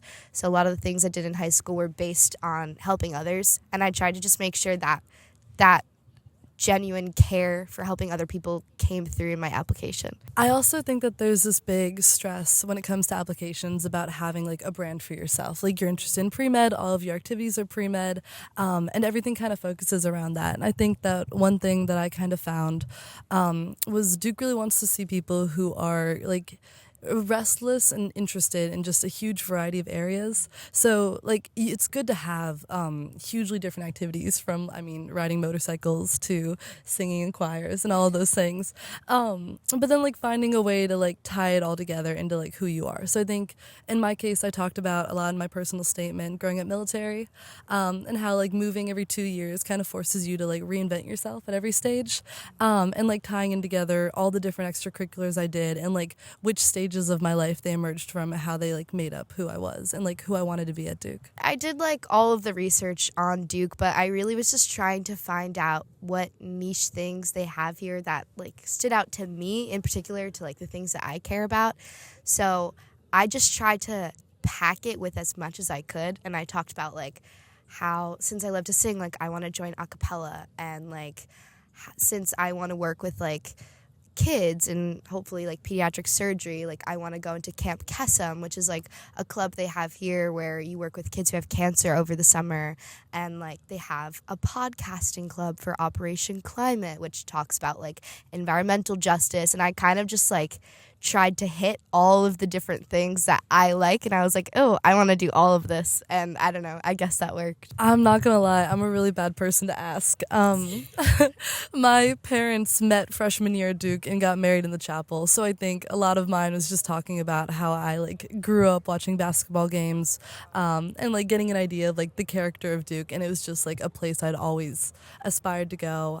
I talked a lot about my dad, and how like he's like the person I respect most in this world, and like I think that Duke shaped him a lot, and I just really respected the type of people that came here and the type of people that emerge like from Duke, and go off and do incredible things in the world, and just really, you know, like I wanted to be a part of this community. I did, and honestly it was really, really good. I think I was so scared going into it, because it was on Zoom too, so you're just sitting behind a camera, praying the person on the other side likes you, and I think that's kind of terrifying, but she turned out to be, it was like me in 20 years, you know, like we talked about movies and Legally Blonde and like her kids, and it was just like, it felt like such a human conversation for something that was so pivotal in my life, and I really appreciate the way that she made that, and it's like to the point where I met up with her over break and got coffee with her, and like we're meeting up this summer again. So I think just kind of go into the interview not as like a chance to prove yourself, but as a chance to just like share your stories and what makes you fun and interesting. Like, where is your place here? Yeah, I completely agree. I also thought the interview would be really scary, but I had such a nice woman, and we were just talking, and I feel like the biggest thing about the interview is they just want to see who you are as a person. They want to make sure like you have a good heart and you're genuine, and like it's not about trying to hype yourself up and like say, oh, I've done this, this, and that. Like that's not what the interview is for. They just want to know that like you really care about the things that you love. Like that's the main thing about Duke, is everyone is so passionate about the things that they love, and you can see it, and they just want that to come through in the interview. They just want to see that you're genuine. So just be yourself, I guess. My recommendation letter came from the teacher who helped me make the club that I started at high school, and then my other one just came from a teacher that I spent a couple years with. He was my chem teacher. So I had him over multiple years. So I think it's best to like choose teachers that you have a really good like personal bond with, being able to just like, as long as they're able to talk about you as a person and like what you're doing, not just in that class, but like what you're doing in your extracurriculars. And if you have like a good bond with them, someone you've probably known for a bit of a longer time, or they see like some other side of you that wouldn't show in your application, I think those are the best people to ask. On like a technical note, I think it's also good to do, I did one from a STEM teacher, one from a history teacher, and then one from like a counselor, and then I had another one from my boss at Bank of America. America. So I think having like a variety in like fields that you're coming from, just to kind of show that like even if you're going to study English history, like you can still handle the other side and vice versa, those types of things. And then just like having good relationships with your teachers is so helpful in every area. And I think like it really starts earlier on in high school too. So try to like start making those connections and like getting a mentor out of them earlier rather than later. So you're not coming in like end of junior year, like please write me a letter. I would say like take the time to do personal reflection, because I feel like if you just jump in and you're trying to like make yourself fit a box of what you think they want to hear, then you're doing it wrong. You want this school to like match with you. So you have to take the time to figure out who you are. Like I feel like that was the scariest part of applying, was like sitting and like I'm typing these essays and I'm like, well, this isn't good enough. Like they want more. And I just like needed to stop putting that pressure on myself that like I'm trying to, get into my school of my dreams, and you just put so much weight on your shoulders, and you just need to like take the time and like be like, okay, what do I really love to do? What makes me happy? And then once you figure out those things, you're able to just like put that into words and like really express the things that you care about. Like they're gonna see that, and I feel like that's just the most important thing. Take the time to reflect. So this is like partially for like applying to Duke, and then partially just I think before Duke, after Duke, all of the above. But really go out of your way to talk to people in like areas that you would never normally reach out to. Like if you're looking into Duke, find people in your area who have gone, find upperclassmen and just DM them. Like people are so willing to talk to you and give resources and just kind of like walk you through things that they've already experienced and they have a little bit more to offer about. And I think like it was really helpful when I was applying, and like even now that I'm here, being able to talk to any upperclassmen, any professor, and even people in companies, and just go like, hey, like I want to learn about this, I want to do more with this, like where do I start? It's such like a valuable skill that I wish I had learned sooner, and I think could be so helpful for going through the college process again. Just talk to everyone. Most majors at Duke, especially in the arts and sciences school, are honestly not that classes intensive. My CS major only takes like 10 classes to get an entire major in. And considering that we need like 36 classes to graduate, it's honestly not like a big stretch to say that like it's not that bad to fit in like 2 majors or like a major and a minor. You can dish it out in like 2 years, 2.5 years, and like what else are you going to do the other 3 semesters if you're not planning on graduating early? I've changed my major like a bunch of times. When I came in, I was pre-med on the pre-medical track because I thought I wanted to go to medical school. And so I was biomedical engineering. And then as I went through that process, like I think sophomore year, I realized, I don't really want to do this, even though by that point I declared BME with a minor in English. And I was like, I actually don't like either of those things. And so because of like how flexible Duke is, I was able to change my major the end of sophomore year, so basically my first semester junior year, and I could complete it in 2 years just because there were so many overlapping classes that I'd already taken, so it was really easy to switch. The part that's like kind of difficult is like you do have to like make sure like on your own that all the classes like match up. I didn't know really how it worked at first for my entire freshman year, and then the night before sophomore year started, somebody sat me down and they were like, you don't have any of your requirements, you should get on that. And then I kind of learned what they were. It made sense. Something I really wish I knew was to talk to the department professors. I think a lot of the times I was looking at it like, are these topics interesting? Like, how would I think of myself as a candidate if I saw these majors on my applications? But I think a lot of my experience at Duke has actually been determined by how good the professors are, how will I connect with them. The history department has become like a home for me, and I think that's why I enjoy my major so much, not necessarily even the specific courses I'm taking. Every single time I meet an upperclassman who has the same major as me, I always ask them like, oh, how is the major going? Like, why are you still in it? And then they'll always give tips like, oh, take this class with this professor. Don't take this class with this professor. Never take that class with that professor. I don't think there's anything I wish I knew earlier. I think I got the proper guidance. It is what you make of it, and they have all the resources to get you there, whether or not you seek them out or they seek you out. Yeah, honestly, the only thing I wish I knew was to worry less, because at the end it all kind of works out and they make it pretty easy for you. Hi, I'm Rainey. I am a senior. My major is psychology, and I'm from Houston, Texas. Hi, I'm Ika. I am a senior from Logan, Utah, and I'm studying neuroscience. My name is Cassie. I'm a sophomore from Arcadia, California, and I'm studying biology with a concentration in neurobiology. I kind of went into Duke knowing I wanted to do psychology. I took a psych class in high school and I really loved it. I've always found people to be super interesting. And I feel like the psych department at Duke is like one of the best departments here in terms of like support from the professors, the staff, the students are really chill. And so I've never once like thought about changing my major or regretted like being a psych major. Yeah, kind of similar for me. I came into Duke, I declared a neuroscience major like as a sophomore, but I always knew beforehand that I wanted to pursue that because I took some psych classes in high school and also biology classes, and I enjoyed that, and so neuroscience is kind of an intersection of the two. I was teetering between neuro and neurobio, but I just realized I like the biological side of things. I think I followed my passion, but I think because again psych is just the study of people and there's many different subfields, it's kind of applicable anywhere, and so I got lucky, or at least I chose pretty good in the sense that like even though this is my passion, it is very practical. If in terms of like advice, I think a degree, especially from Duke, is very meaningful, and so I think it's always better to devote your time to something you actually care about versus something that maybe like you're like, oh, this will help me get a job, just because like who knows. Yeah, similarly, I am pre-med, hoping to go to med school, and I don't really want to do anything with neuroscience, but I do want to serve the communities around me, the underserved communities, through like primary care, and so yeah, I guess that's my passion, and so it's leading to that. So I actually used to be pre-med. I'm not pre-med anymore. I'm thinking of going into special education, and I've always just had a passion for like the special needs community. So I think that neurobio is applicable in the sense that it allows me to like learn the mechanisms behind disability. And who knows, like those experiences could always help me in my career as a teacher or even beyond. I think the best part is probably the people that you meet. I feel like I've met a lot of my friends through the psych major, and like not even on purpose, it's just we all happen to be psych majors, I think, because we're a pretty chill group of people.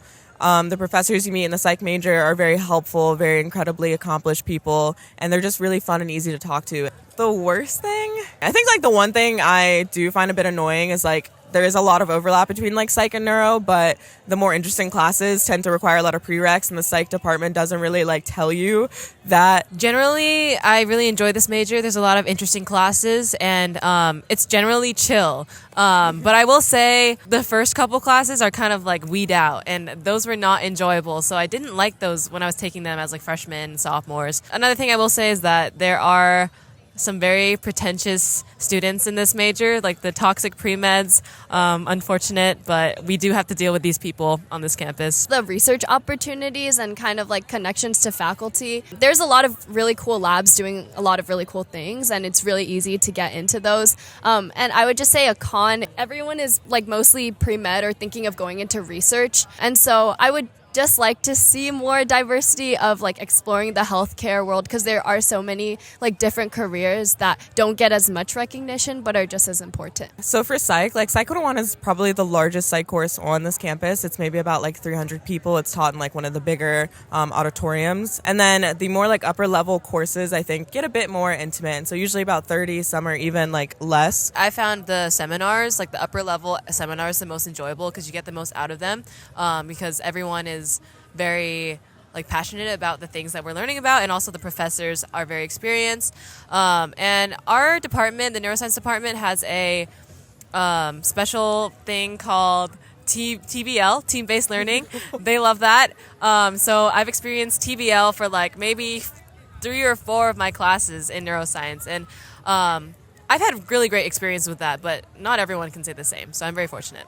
The intro like bio class, like 201 and 202, they're about maybe like 200 people, but they do have like discussion and labs that are like maybe 20 to 30 people. Ooh, that's a good question. That's definitely a dilemma that comes up a lot being a student at Duke, but I think at least for the psych department, a lot of the professors are great teachers. They specialize in teaching. Psych 101 in particular, Bridget Hard, her like area of expertise is teaching, and so she's a wonderful professor. I unfortunately can't say the same for neuroscience. I think most of my professors I've had have been very research focused, and so they don't put that much work into preparing their lectures. The students normally have a little bit of a hard time like understanding the material, and we kind of have to do a lot on our own with like textbook and stuff like that. Wait, I feel like I've had really good professors in general who have like a good balance of research and like being able to teach. The pro of having professors that are also like really top tier in research is that they can like incorporate the things that they are studying in their labs into the lessons. That's a good question. I definitely don't think the psych major is competitive. Is it collaborative? I wouldn't say inherently, but I think it definitely can be. Again, most of the people who are psych majors are very chill. Some of the classes, like there's a psych stats component of the major that's a little more difficult, that did require a lot of collaboration. And you do tend to have like group projects in your classes. So I guess like that aspect of it is collaborative. But I wouldn't say the major overall lends itself to collaboration, but I definitely wouldn't describe it as being competitive. I think there is a competitive nature in the people in my major. However, they built in this collaborative team-based learning aspect into the major to kind of, ease it out. Yeah, I think kind of similarly, like people outside of class are pretty competitive, like in the major outside of class. So, for example, with like their pre-med summer opportunities and like their research things, like I think people do have a tendency to not like necessarily gatekeep, but just feel like they don't want to share too much about what they're doing to get ahead. But I think within the class, it's pretty collaborative from my experience. Just like people will help each other study and form study groups. So yeah, it's not all that bad. All right, my name is Claire O'Sullivan. I'm from New York City, and I'm a visual and media studies major. Should drop the first and last. I'm Phoebe. I'm a junior. I'm from New Jersey, and I'm a computer science major. I'm Lauren. I'm from Purcellville, Virginia. I'm a sophomore, and my major is computer science. This was half the plan, where I was going to do the computational media major, which is half VMS and half computer science. But then I fell in love with all the VMS classes I took, and I didn't so much fall in love with the computer science classes. But I've always been kind of artsy and kind of into media, so it actually all worked out. I came to Duke wanting to either be a computer science major or a film major, and so I took computer science and film classes my freshman year, and I hated the film classes here. So then I decided to drop film and just focus on computer science. And why? A lot of them were not teaching you how to actually film things. They were just like making you go out and film, which might be some people's preference for a class, but I wanted to actually like learn the techniques, and I didn't feel like I was doing that. So I always knew I was going to be a computer science major. I went to a STEM school. I went to a STEM school in high school and did computer science for 4 years there. So I already had a lot of like confidence in knowing that's what I wanted to do, and it's been great continuing it. I've definitely felt pressured to pick a different major. I'm friends with a lot of engineers, a lot of computer scientists, and they always kind of make fun of the classes I'm taking, and they think I'm doing underwater basket weaving. Yeah, I'm in a puppetry class, and it's awesome. It's Puppetry 101. I have a shadow puppet show coming up on Monday. Yes, it is! And here's the thing. Visual and media studies is practical. There is so much visual media in the world, and it is so important to society, and there are jobs for creatives. There are jobs in the field. Don't let anyone tell you otherwise. I don't think I want to pick another major, because everyone I talk to who is an engineer is like, wow, my classes are really hard, and I'm getting like 50s on all my exams. I'm like, are you having fun? And they're like, no, I have fun. I love my major. I love the people in it. And I'm going to love the industry. Sorry. I don't know how to follow that up. Computer science is like one of the biggest majors at Duke, so I feel like that, and you never really get clowned on for that. But I have felt a lot of pressure. Like a lot of my friends are double majoring. That's a big thing here at Duke.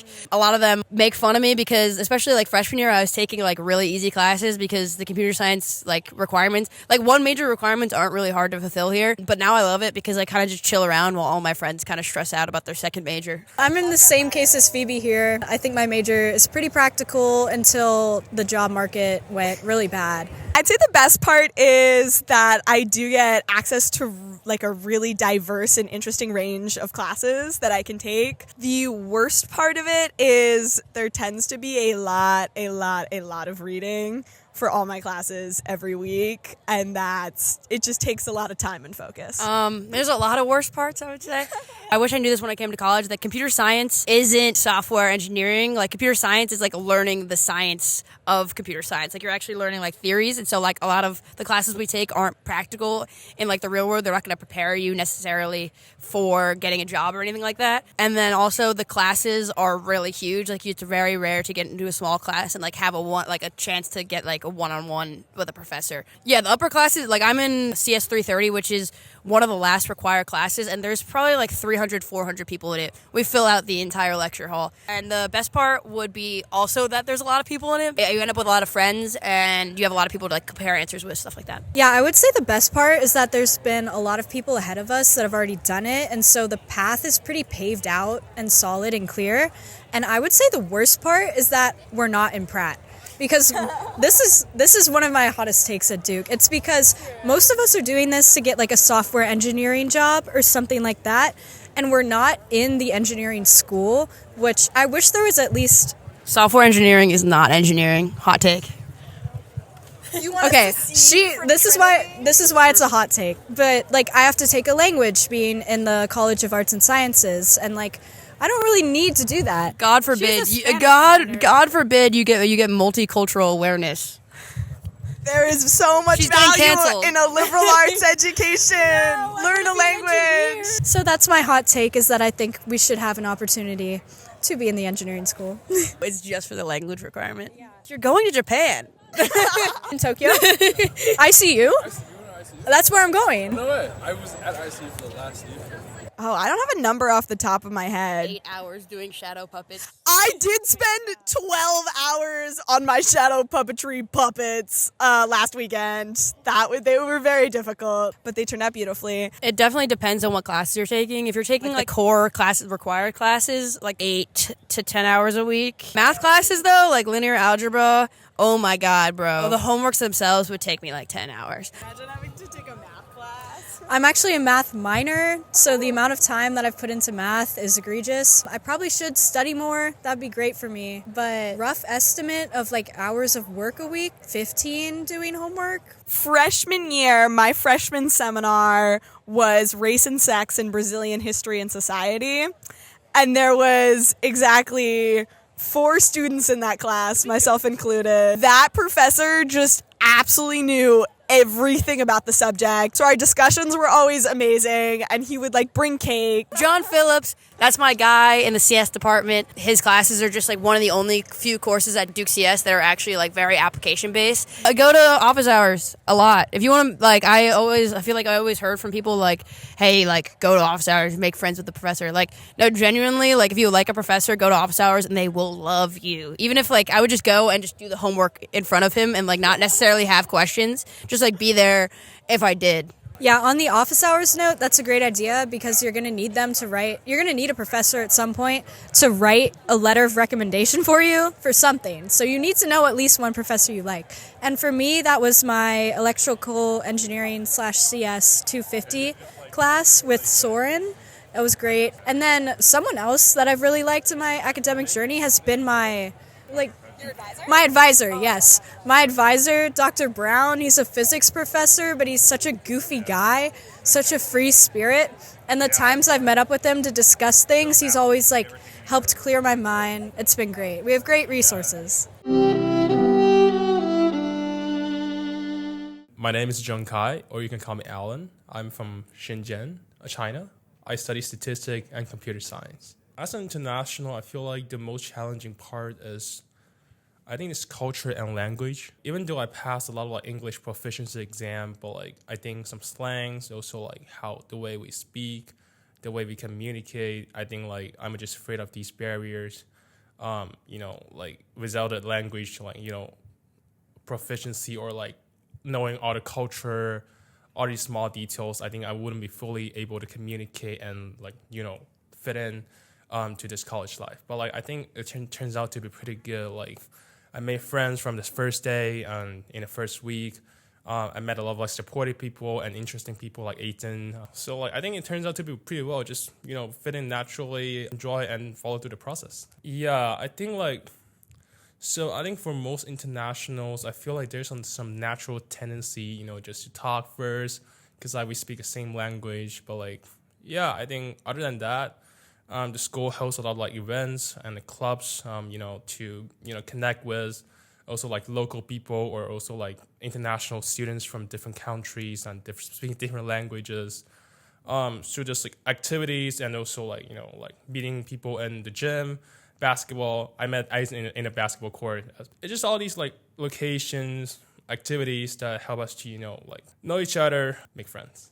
I think I feel pretty welcome. Like the first day I arrived at Duke, there are some Duke student association that sends really a driver to pick me up, and also like after I move in, there's like housing council or residential assistant on events that help us to get to know the people in my floor and also people in the dorm and also like people who share the same interest. So I think like the initial welcoming process is pretty smooth and I feel really really supported. So what made me feel like at home, I wouldn't say like I make me feel at like home in the very beginning, but like I think it's just after like a semester when I make friends and also find my own interest group. And I feel like, yeah, we hang out together. We go grab drinks at nice street, like boba tea. And also we get food together. I think like it just precisely this community that make me feel like home. I went to an international school in Shenzhen. So like I do have English as my, like instruction language. So like academically, it wouldn't be a big question for me. But like, socially, I think that's a drastic change because like I also speak Chinese with my like friends back from high school. Speaking English with all these people from West Union, from Pitchforks, from Marketplace, and also like like people who cannot speak Chinese. It just like naturally forced me to switch between Chinese and English, even though I still speak Chinese sometimes with my parents and also people from China. So I think it's a pretty natural transition or like switch between different languages because like it just ways of communicate. Like the key point is that you get an idea, you're trying to communicate with people, learn the culture. I think that's the most important point. I think one thing I heard about US is that the payment system is really really inconvenient, and it turns out to be like pretty much inconvenient for me at first because we used to use like WeChat Pay in China. So like. Basically, you have a QR code and people just can scan it and pay it. Even if you move to some random place, like you can still use WeChat Pay, so it's really, really convenient. I thought like US wouldn't have this equivalent. It actually turns out to be there's no equivalent, but like it's not as inconvenient as I thought. I thought like people might just use cash all the way, but like it seems like we have Apple Pay, credit card, but it turns out to be also pretty convenient. Just use Apple Pay, stuff like that. Well, I think like we do have a lot of like clubs and also like student organizations for the Chinese students. So I personally joined two organizations, Chinese Student Association and Chinese Student and Scholars Association. And I do hold like activities like Mid-Autumn Festival Gala and Chinese New Year Gala. I think it's just precisely these festivals and the process for organizing that help me to like get in touch with a lot of people from China. Also not only people from China, but also like American-born Chinese.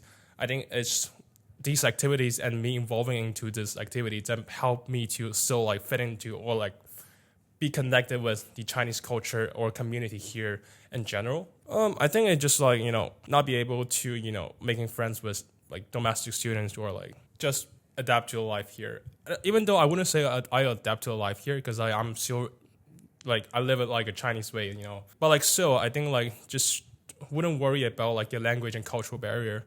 As I said before, like it's pretty easy to make friends with like people are supportive, they're great, behave or live the way that you feel most comfortable with. Your friends is gonna naturally come together, no matter of the national origin. So I think like that's something I wouldn't be worrying about. I mean, I was scared before when I came here. Like, don't be afraid of the international travel at first. First of all, just take a nap on a flight.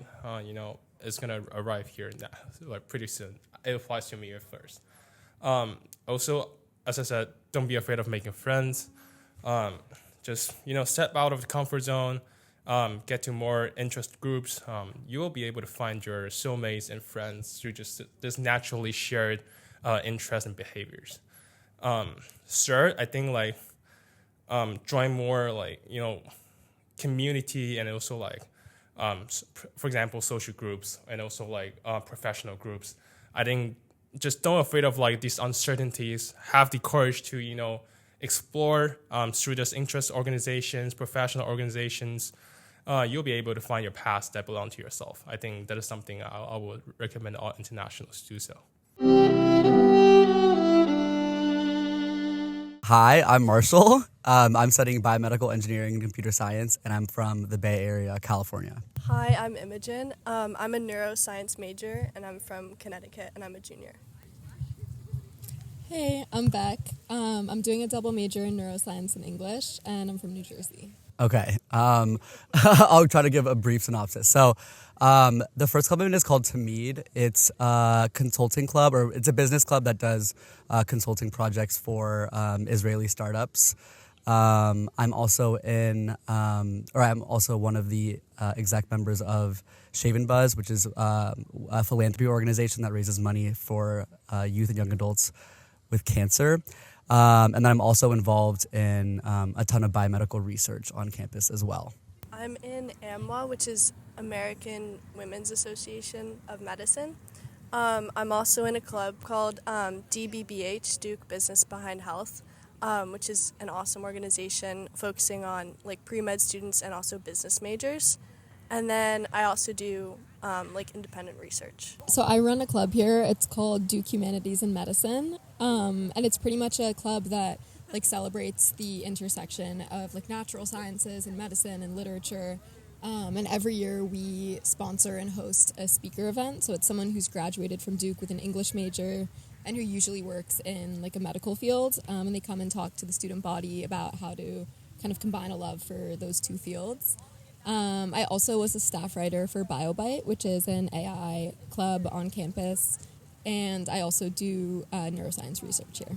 It's hard to choose. I guess I have to say my favorite club is the one I run. I got involved in it my freshman year, and incidentally, the person who was running it was graduating, and we ended up just hitting it off in terms of our vision for the club, and so I took it over, which I definitely didn't expect to do so soon into starting out at Duke, but it's been really rewarding. There's obviously the more technical aspect to planning these events, but there's also just the moments where you can meet the speakers and help them develop their speeches and hear about their career paths. And I feel whenever I've felt sort of I'm just kind of going along the next step and what's laid out for me in my majors, I speak to these people and I'm automatically inspired because they've done such unconventional things, and yeah, it's really cool. I think one of my favorite clubs would be Duke Business Behind Health because it was founded last year. So it's a fairly new club, but it's really impressive. We're actually having a conference coming up with really interesting speakers, which are related to healthcare and business and the intersection between the two.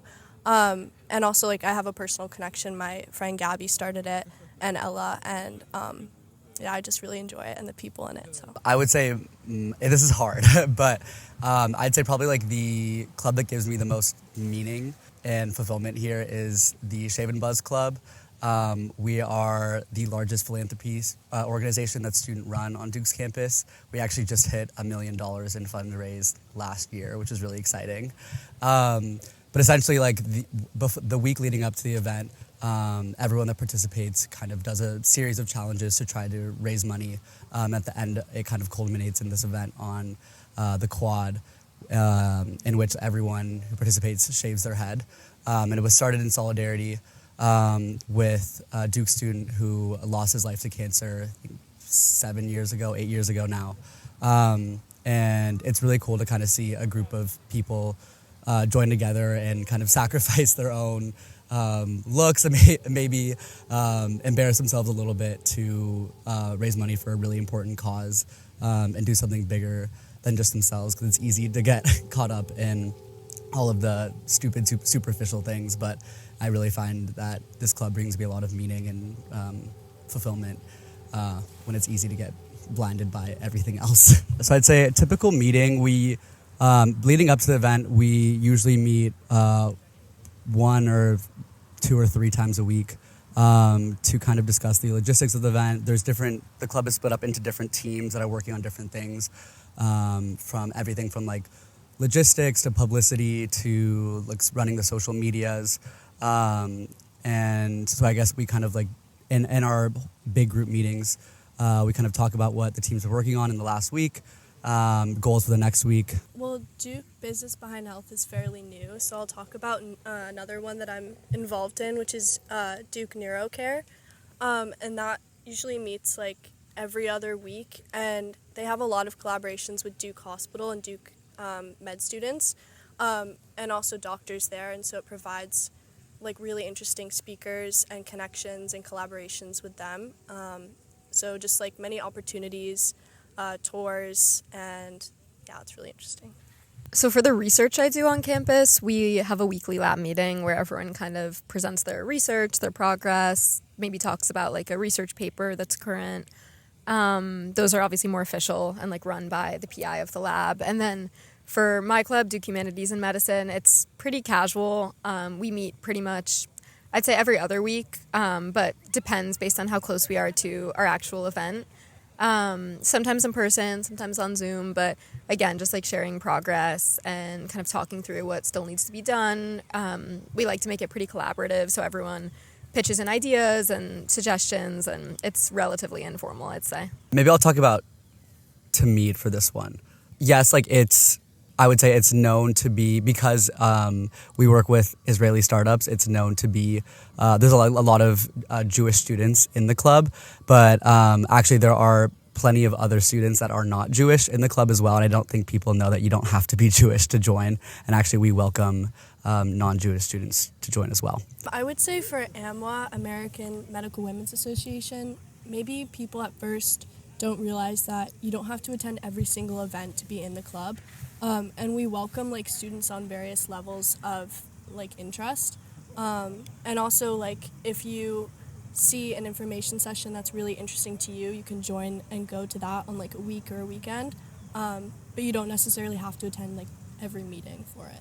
I guess I just feel like sometimes for like business clubs, they can be very competitive, and obviously there's like a plus and a minus to that. But I think in science, there's also this feeling that if you lack experience or you lack like prior knowledge, it's obviously like very intimidating, and you feel like you kind of need to find another avenue to like gain that experience before you can get involved on campus or before you can contribute to a STEM-based club. But I think what's also really nice about science is that there's a huge like kind of community value of mentorship, and so I think like no matter what level you're at, or no matter if you're like certain about your interests, or if you're just starting out, like everyone's very eager to teach the students below them and to pass on knowledge, and it's just a very collaborative environment in general, whether in like a research lab or in a club. It is way more accessible than people think.